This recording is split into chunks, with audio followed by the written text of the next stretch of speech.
Now, during the McCarthyite atmosphere of the 1950s, of which I'll be covering in depth, it was also known as the Second Red Scare, the federal government will force agribusiness to adopt the Bracero program permanently by eliminating their reliance on undocumented workers through a military program entitled Operation Wetback. Yes, Operation Wetback. So this is kind of share with you the mindset of the larger society and what that historian Francisco Valderrama was talking about in terms of Mexicans. And the idea in the national American character and the American psyche is that Mexicans somehow are not part of the American experience. This violation of human rights was designed to break up unionization efforts in the fields, deport those with or without documents, and import braceros as strikebreakers. And it forced growers to hire braceros, not undocumented workers. So let's visit the operation, or let's revisit it. On June 17, 1954, 2,000 undocumented Mexican workers were deported across the United States-Mexican border at the beginning of the most aggressive Mexican deportation program up until that time. Official records state that over the course of the next several months, approximately 1.3 million Mexicans either voluntarily left the United States or were forcibly deported. These mass deportations made up the 1954 campaign known as Operation Wetback. This is its story.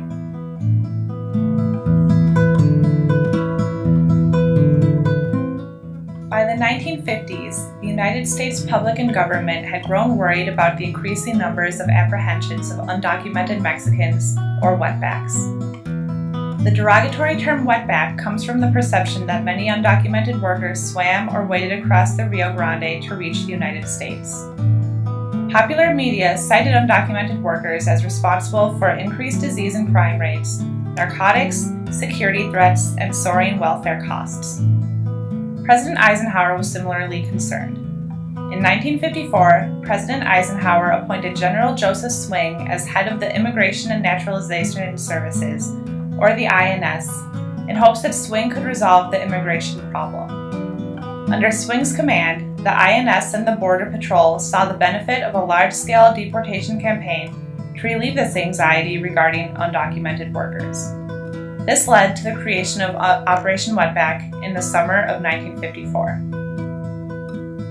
The 1954 Operation Wetback was actually not the first of its kind. The initial Operation Wetback model was conceived in 1950. In this model, undocumented workers are not only pursued in transit across the border, but also while living and working in the United States. The 1954 operation simply used this methodology on a greater scale. On June 17, 1954, Operation Wetback began in California. The operation's commencement involved approximately 750 Immigration and Border Patrol officers and investigators, 300 jeeps, cars, and buses, and 7 airplanes. Mobile task forces conducted raids in Mexican-American barrios and through traffic stops. These task forces checked cars for undocumented Mexicans. Planes marshaled from Florida, Texas, and California also scoured farms and open country. Workers found to be undocumented were forced onto buses and sent back to Mexico. Soon, the raids spread to Arizona and Texas. The main raids occurred during the summer of 1954 in the agricultural areas of California, Arizona, and Texas, but Operation Wetback also involved lesser raids on cities such as Kansas City, Chicago, and Memphis. Officially, approximately 1.3 million Mexicans either voluntarily left the United States immediately before the operation or were forcibly deported during the operation. Operation Wetback also relied heavily on newspaper propaganda to garner support for its cause. Media coverage had been arranged so as to generate favorable publicity for the Border Patrol on both the local and national level.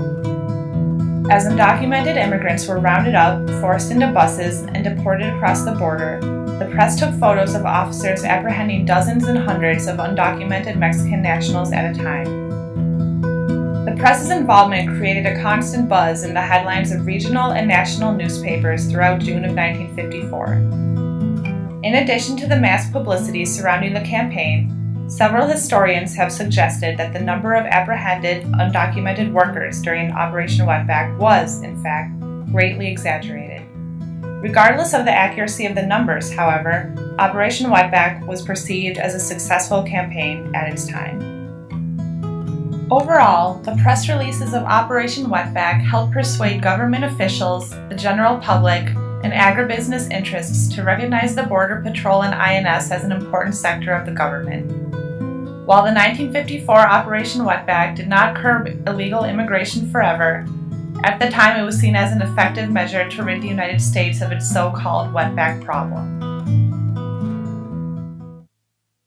So we can see through this particular cycle of how the U.S. federal government supports both corporate and business needs for inexpensive workers and profits.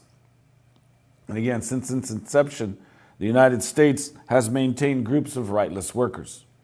So the resounding theme throughout this study and the resounding theme in this cycle is that the federal government insures people without rights for business. And the United States practices, again, exclusionary citizenship. So again, I can't emphasize enough the significance of the cycles of change in immigration policy. Repatriation, the Bracero program, Operation Wetback.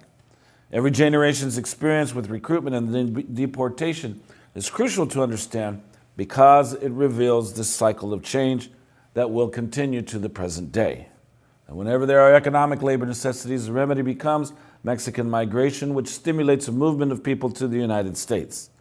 When the labor needs are satisfied, there oftentimes occurs an economic downturn, which results in immigration restriction and deportation.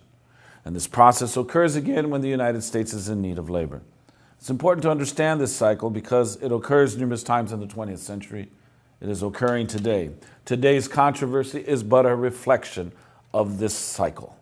It is not anything new, but a part of the experience for every generation of Mexicans, and it must be faced. So,